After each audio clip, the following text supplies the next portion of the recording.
Hey, George, you're a scientist. I'm a chemist, yes. Right, you're a scientist. So later, decades from now, if someone were to listen back to a hypothetical recording of this casual conversation you and I are having, Sure. they will know which conversations we had during the summer, because I keep asking you about like miserable heat stuff because I'm tired of it. That's true. But this one, I think, can help me deal with some of the miserable heat. So a friend of mine was just looking at coolers, Yeti coolers, super expensive, crazy expensive. But because where we live, it's near the end of summer and they're getting ready for fall stuff, all the coolers went on sale. Sure. And so I was helping them go to the store and pick one out. And I noticed they make like plastic ice, I guess, is for lack of a better term, what I'll call it. And it's filled with like goo and stuff. And you freeze it and you like toss it in the cooler. And my first thought was, that's stupid. Ice already exists. And then I tried to, reel it back and say like, well, wait, okay. Is it just because it's less messy? Does it cold harder? Like, what is it that would make this thing a more attractive, like, ice pack, right? Because it's not, I don't think anyway, an insulator, right? The cooler is insulated, but this is like supposed to radiate an aura of cold, like a, low level D&D spell. So that finally brought me around to like, okay, surely if they put this not water in here, there's something about it that would make this maybe better at cooling than just like a bag of ice. So my question to you is, what makes something a good ice pack? Absolutely. Good question. So first of all, top of the hour, I'm in your house. Secondly, we have to get that out of the way. Secondly, so when we're talking about ice packs, right, is that there are certain properties that we would want them to have, right?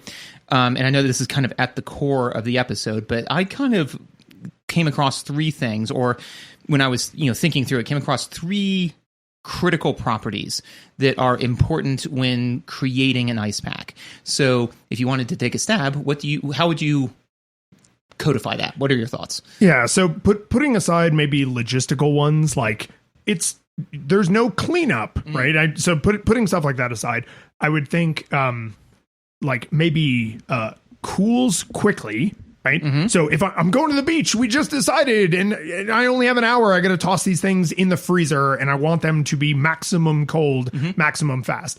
And then I would also want the opposite, which is like discharges its coolness slowly over time, right? So maintain coolness. And then I guess like maximum total coolness. So we had a related conversation to this like some weeks ago, which is how we got to this conversation. And I realized I hate talking about cold and dark because they're not things. They're the absence. Yep. Right. You can't have dark. You can't have cold. And yet that is the only way we talk about ice packs is like, I have a thing that is cold, and it's like, you have a thing that is not hot, and you want to put it where you want other things to not be hot. Right. So I apologize. I sound like a moron, but you know what I mean? Yeah. So gets cold quickly, stays cold for a long time, and maybe like, can make the things around it like very cold. Right. So pretty close to what I came up with. So the way I would phrase that is, one, you want to be careful about heat transference, right?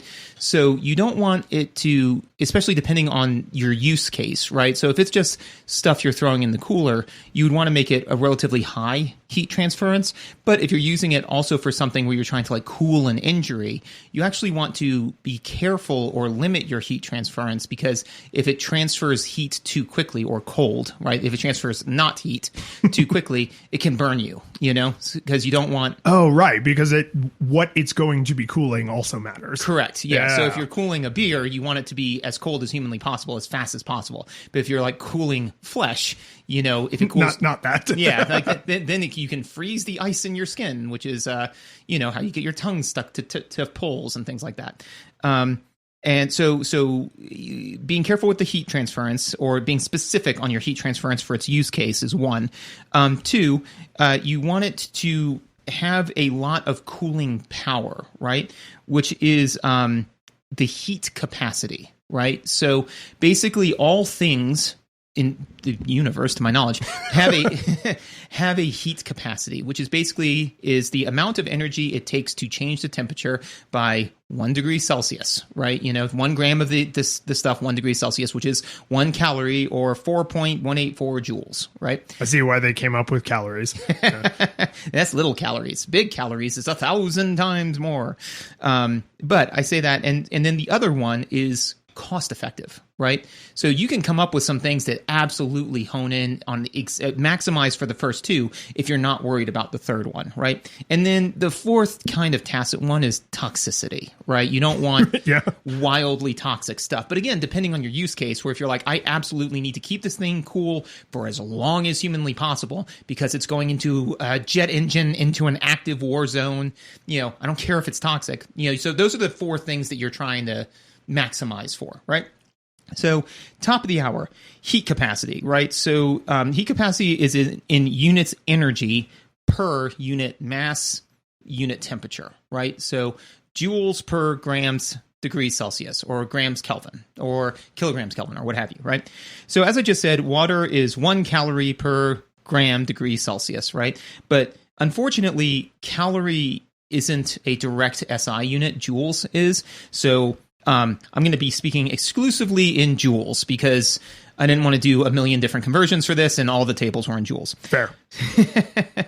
So water actually does have a heat capacity of 4.184, joules per gram Kelvin or gram Celsius, right? So that's actually pretty high.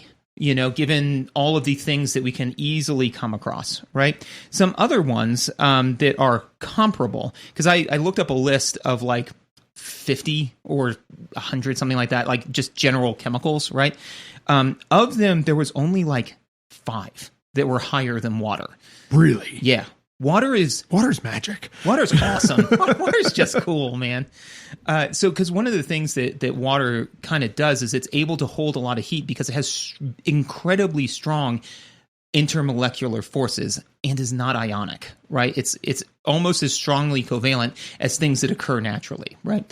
Another one is ammonia, which has a heat capacity of 4.7, which is higher, right? But then we can start to run into the other issues, right? Lithium is 4.379, right? Or 4.3, but that's lithium. Yeah. I don't think we're going to be using that to keep a beer cold. Right. And especially because lithium is, toxic. And also, you generally want something that could be liquid because you want it to be able to conform to a surface, right? So, if you're throwing ice packs into a thing, the amount of the speed at which heat transfers is a function of the difference in heat and the surface area of the two things being exposed to each other, right? So the more you're able to wrap a thing up, the better, right? So the fact that, and actually that specific heat capacity for lithium is for liquid lithium, which was taken at 181 degrees Celsius. So not really what you want. Right, yeah. Not great, especially if it's expensive and toxic. Right. And then the other one was methanol, which was one of the next higher ones. And I was like, oh, well, methanol, maybe. Methanol's, relatively non-toxic as long as you're not drinking gallons of it, right? But that one clocked in at 2.1, so about half of the heat capacity of water, right? So in terms of the battle for heat capacity, right, water wins out, in terms of things that we could reasonably use and find, So then the heat transfer coefficient. Now this gets into some weird units. And so, because I was like, oh yeah, well, it depends on like how well does it transfer heat, right? So what do you think that would be a function of? Ooh, maybe like contact surface area? Yeah, absolutely. Yeah, surface area is one of the key components. There's 2 other variables, which is, so you got surface area. There's one of the other ones you might be able to get if you want to take a stab at it. The third one, I would be floored if you were able to get. Okay, contact surface area. Maybe it's like internal conductivity. Yeah. So like how well does it transfer heat among itself? Yeah, it's so you're kind of close to it. It's just like the temperature, right? It's temperature. It's the difference in units temperature, right? So it's measured in like, so it's actually, so you basically got those two.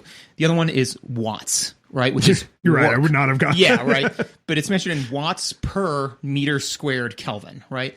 And just to take a quick aside, I always find this sort of stuff fascinating because these units sometimes get really weird, but they make sense when you break them down, right? You know, because when you think of like a Newton, it's a measure of force, right? But it's actually, I believe it's, a matter of mass and then meters squared, seconds squared, I think.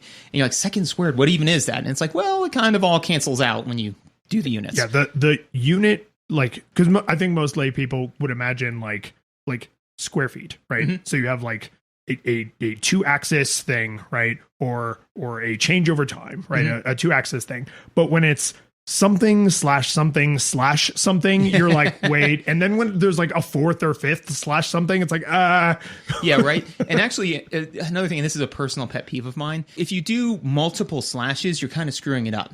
Because if you have A over B over C, do you know how you could rearrange that to be more meaningful?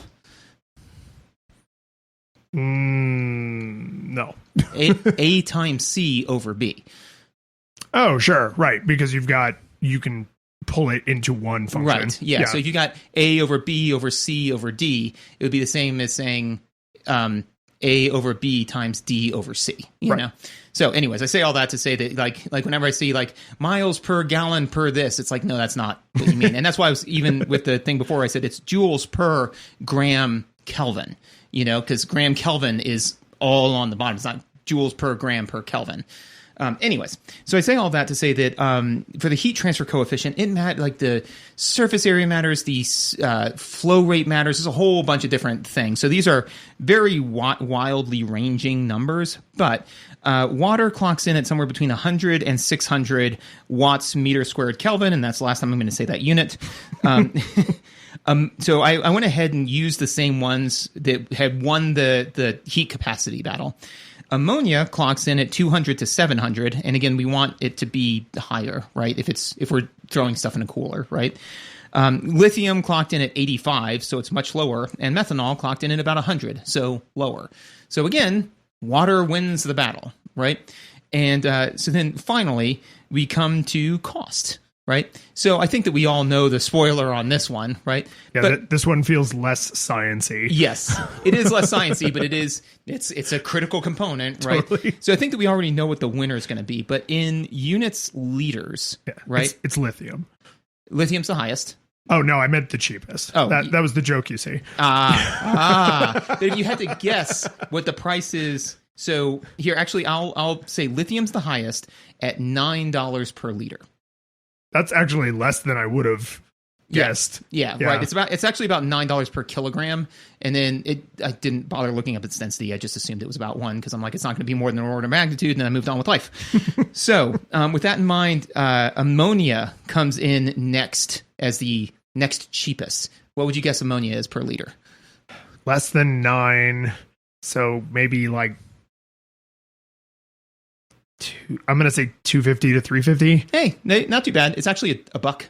A buck per liter. Yeah. Okay, so by third place, we're going to be under $1. Oh, yes. Yeah. oh yeah. Way. Yeah. So ammonia is about $1 per liter, right? So again, if you're saying like, oh, well, you know, even if lithium had all the right properties, do you want to spend 10 times as much on your ice pack? Nah. So then ammonia. Then next is methanol. And oh, I'm going to guess another order of magnitude drop, so like 10 cents. Yeah, pretty close, 40 cents, you know. Okay. So about that. Yeah. Now, water. Oh, water is so inexpensive that like water bills kind of seem superfluous. Mm-hmm. Like there's no surprise that every jackass American is like, I must have a putting green in my front yard because watering your lawn is like, you spend more than that on a hamburger that you eat while you're watching your sprinklers run all summer long. Yep. So yeah, like 0.0001. You're really close. You're off by an order of magnitude. It's 0.001. Okay. But yes, yeah. It's a tenth of a cent Yeah. per liter. Yeah, Yeah, per liter of the stuff.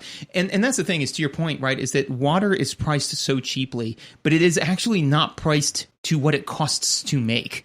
You know? We are, I guess, subsidizing would be the term. Wildly subsidizing. Yeah, which is frustrating because, to your point, right, when you see people like, you know, using a glut of water to spray all over their lawn, it's like, well, you wouldn't do that if you paid what it actually cost for water.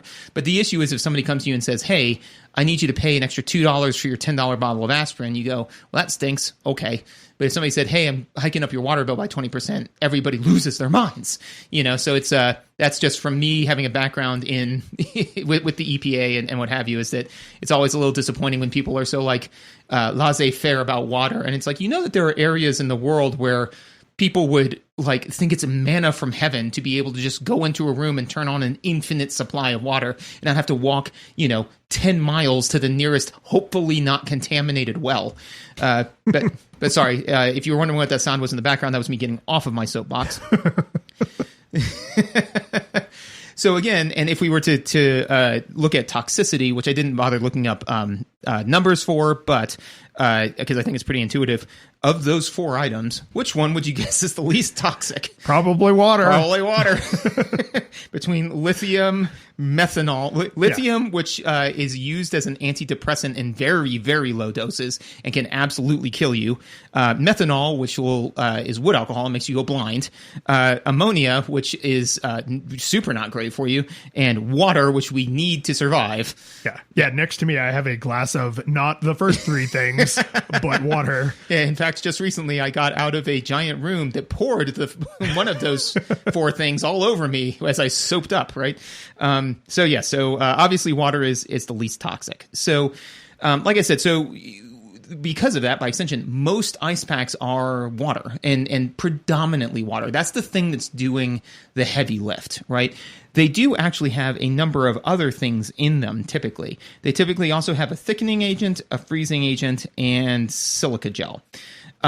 So water is the thing that's doing the lift. Sorry, looks like one of those gave you pause. Kind of all of them. It's like, okay, water. We're going to put a bunch of crap in it. Right. Yep. But I think I see kind of where this is maybe going, but it's just funny to me when it's like, clean, abundant water.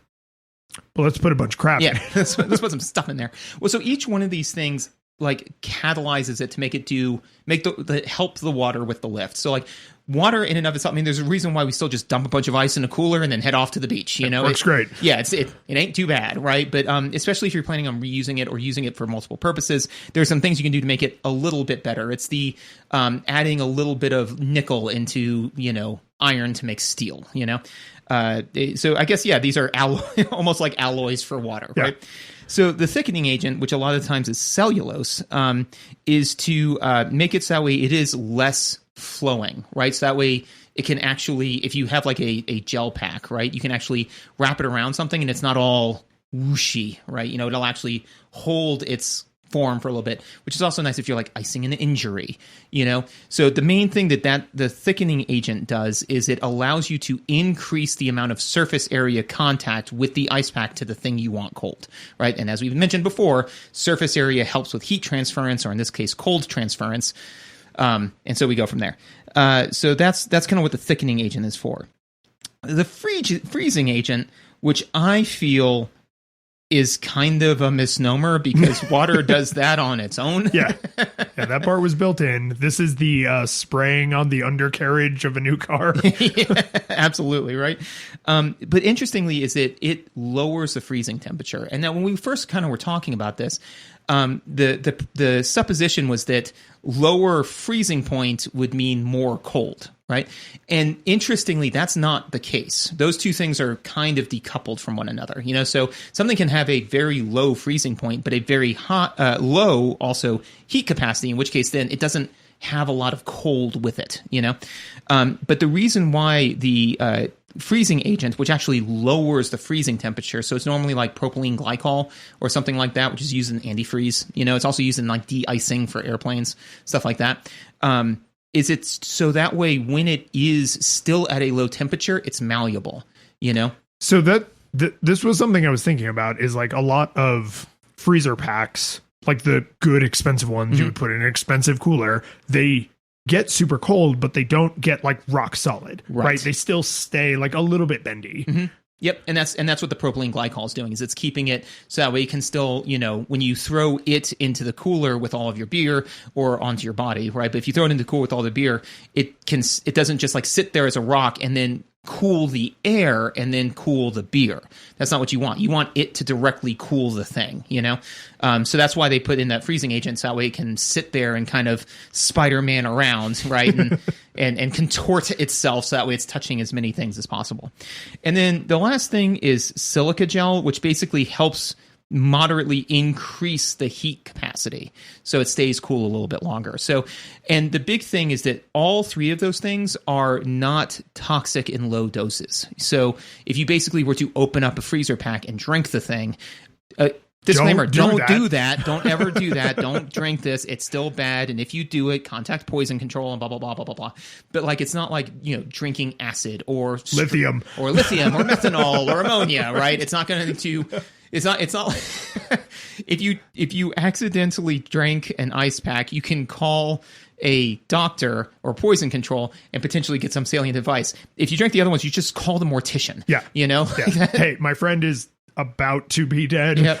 Yeah. Like it's just every word that they say could then be their last, So that's kind of what is needed to make a good ice pack, so you want to be everything that you add to it and that you do with it, you're trying to modify some of those properties, and it's about threading the needle between all of those properties. So, to kind of what we said before, is there's a number of things that have better properties than water, but they're so much more expensive, which is why, if you're like, oh, well, I want one with even more propylene glycol than usual because it's super high end. And it's like, that just makes it more expensive.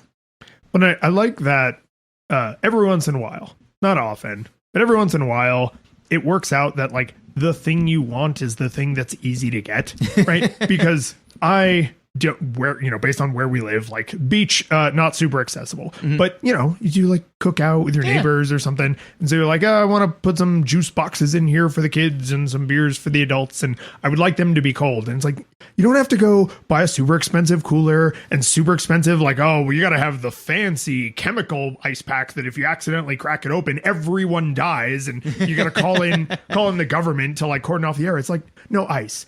The stuff that falls from the sky, depending on where you live at the right time of year, just forms on the ground. Like, yes, that will not only do the job, but in many capacities is doing the job the best the job can be done. Yep, like, absolutely. Given the trade-offs, is like this has naturally just basically every correct quality. Yep. And so the other two things that are somewhat tangentially related, but I think are kind of cool, is one, that's one of the reasons why dry ice can be popular for like coolers, is because it's like frozen carbon dioxide. Yep. Yeah. Absolutely. Yeah. And so the thing is that it's just, the only difference is it actually has a lower heat capacity than water. It's just so much colder that it makes up the difference, and it will stay colder longer because there's more cold, you know? So that's why dry ice is so usable. But one of the interesting things is, so there's a trick that you can do, like if you wanted to your point, right? You're like, hey man, I want to go out to the beach like in half an hour, and I've got this thing of warm beers, One of the tricks is that you can take a damp cloth, wrap it around the thing, and then put it in the freezer. Yes. Yeah. I felt like MacGyver when I learned that, because it's just the only piece of knowledge you need to have is that surface area matters, right? And then you just extrapolate that to, so if I increase the surface area of the thing that conducts heat away from the beer will get cold faster. Which is why every once in a while you see it in like old movies, sometimes like old like college movies, where someone will have like a copper tube or a plastic tube or something. Copper's better because conductivity, but like something that they run through a cooler, and the cooler only has ice in it. So what you do is you pour the alcohol or the juice or whatever into the top, and it goes in warm, but then what comes out the other end is cold. Yeah. And it's like, this is like the most basic high school physics. Like this is so, but you feel like a genius. Oh, You're like, I took tubing and ice and I created this thing. And it's like, yes, you made a basic refrigerator. You did it. You spread out the surface area, great work. Yep. Yes. Yep. Good job. Yeah. No, absolutely. Right. And so the interesting thing about like to your point, right, is that the kind of the physics of what's going on there is, again, it's about heat transference, right? So if you think about it, right, the surface area of the beer hasn't really changed versus like when you put the extra thing on it, right? But is that you've basically got cold air that is trying to transfer its cold or remove heat. Same difference. So I'm going to say transfer cold. The cold air is trying to transfer cold to what material? Let's say that you've got for a beer, like an aluminum. Yeah. Which is an amazing conductor, and air is a garbage conductor. Air is a garbage conductor. Or worse is if you've got like a beer bottle. Right. Also a terrible conductor. Terrible conductor, right? But you know, it's a much better conductor. Water. So what you basically cheat the system into doing is, instead of having a poor conductor trying to transfer cold to another poor conductor, you've taken, or in this case a good conductor, you've taken the poor conductor and made it transfer cold to an incredibly good conductor that then has maximum surface area onto the thing that can then pour that directly in. So that would actually be a pretty decent example of a catalyst. Hey, we did it. I didn't think about this until you just mentioned it, but would you, assuming you were trying to cool this thing outside of like a controlled environment, like a cooler or a refrigerator or something, if you took a bottle and you wrap it in like a wet cloth or wet paper towel or something, are you also getting the benefit of then not only is the water a good conductor, but then it evaporates off, right? Whereas if you put like cold metal against it, the metal probably isn't evaporating off. Yeah. So I basically, the act of evaporation would remove heat from the system, you know, but in this case, the amount of water that's being evaporated, I believe, versus the non-controlled ambient conditions would be somewhat trivial. Well, so I start with my beers boiling hot. Right. Well, then in that case. But basically is the rule of thumb is going to be is if you take a beer and you wrap it in a wet cloth, right, or a wet paper towel, or whatever, right, it will move towards ambient conditions faster, whatever those ambient conditions are. So if it's hot outside, it'll get hot faster. If it's cold outside or cold in a freezer, it'll get cold faster. And the bigger delta between the system and the surroundings, the faster that cooling will happen. You know, so that's why if you control the surface area against which it's cooling, the conductance of which that thing conducts heat, and then the surface area, conductance, and delta T. You know, those are the three things, and that's actually one of the ones you do a lot in like Physics 1 with a calorimeter. You know, is you're like, hey, you know, the thing I'm heating it with is this, the surface area is this, and you can calculate it out and figure out your error and standard deviation, and it's a pretty popular one. So this, I think it is important for us to take away that the difference between people who enjoy science for science sake and jackasses is that I have no actionable steps from this. Correct. Right? Like, I now understand how the thing that I will continue doing exactly the same works. And that's cool. And I like that because I'm not a jackass. But like, I do really enjoy that it's like, oh, okay, so you learned all this information about how this works. Like, what are you going to do differently now? Nothing. I'm still going to go buy a bag of ice and put it in the cooler and put things into the ice so that they have surface area contact directly with the thing that's cold to transfer the heat away. So I did it. Yay. Well, and I think that's your point, right? Is that like the nice thing about these types of endeavors is that now when somebody comes up to you and says, oh, yeah, sure. I mean, you could go get a bag of ice and toss it into a cooler, or you could spend $100 on my super amazing, awesome ice pack. Yes, I can tell them to shut up. Right. You can say like the differences between that and ice are marginal, you know? So then, and again, maybe that margin of difference matters. Maybe you've got millions of dollars and you want that little extra bit of oomph from your ice pack. Sure, then you can go buy the super expensive one that has a little bit more propylene glycol or a little bit more silica gel that like has, or like some other chemical that's now way more toxic but gives you that extra little bit of oomph. But it's at some point you're like, look, man, ice keeps the beers cold. Did we do it? We did it, right? We checked the box. Yeah. Okay. This reminds me of some other summary questions I need to ask you before the season ends.